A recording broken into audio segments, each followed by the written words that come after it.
Hey guys, welcome back to another video. My name is DiamondDelorean, and today we are doing our first ever game review on this channel.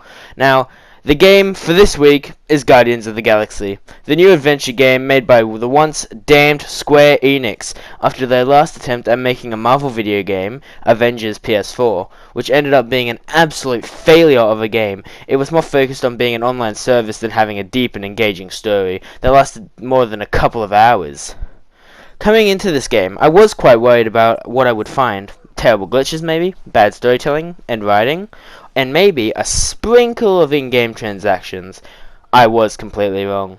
Guardians of the Galaxy is one of the best Square Enix games I have played in a long while. It has a great character dynamic between the team, an amazing story, and even some fun nods to the other characters within the Marvel Comics and cinematic universe.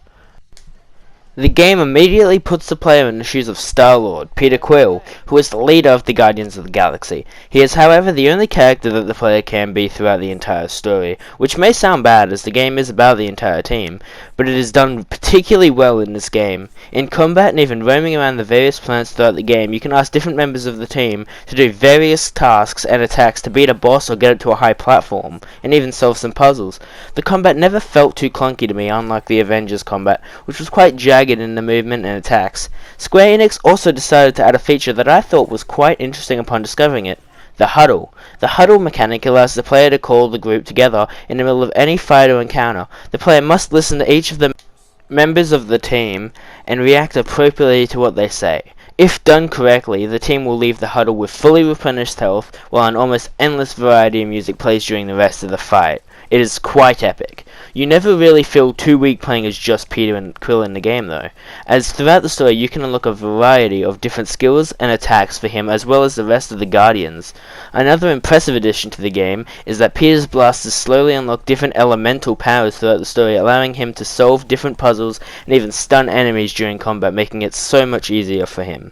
The customization of all the characters was pretty cool, with the player having full control of what each member of the team wears. I don't want to spoil any of the big reveals and twists within the Guardians of the Galaxy game, as I want you guys to go and play this game for yourselves genuinely and enjoy the story with no spoilers. The only things I will say is the storyline was extremely well crafted, and you could tell that everyone working on this game was a huge Marvel fan to include the types of things that they did.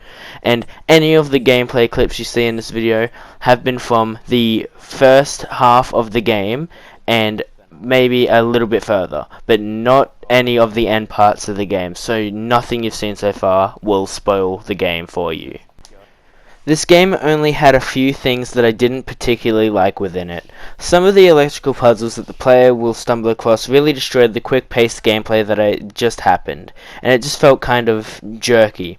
Another complaint I had is that my game did glitch out with one of the first boss fights, making it impossible to damage the boss and causing me to have to restart the game again. As I am playing the game on PS4 and not PS5, it is pretty good with the FPS, and there was only that one glitch at that one time early in the game, and that was all I experienced throughout the entire gameplay. Overall, Guardians of the Galaxy is one of the best games I've played in the past few months, and I love the effort and improvement Square Enix have put into this game to make sure they don't have another Avengers, and completely avoiding the absolute hate they got for that game. I would give this game an 8 out of 10 overall because of its amazing story and sleek combat and gameplay. If you guys did go on to enjoy this video, please do leave a like and subscribe. Hopefully I'll be doing more reviews of games in the future, and I hope you guys do check out this game and enjoy it as much as I did. Until next time, goodbye.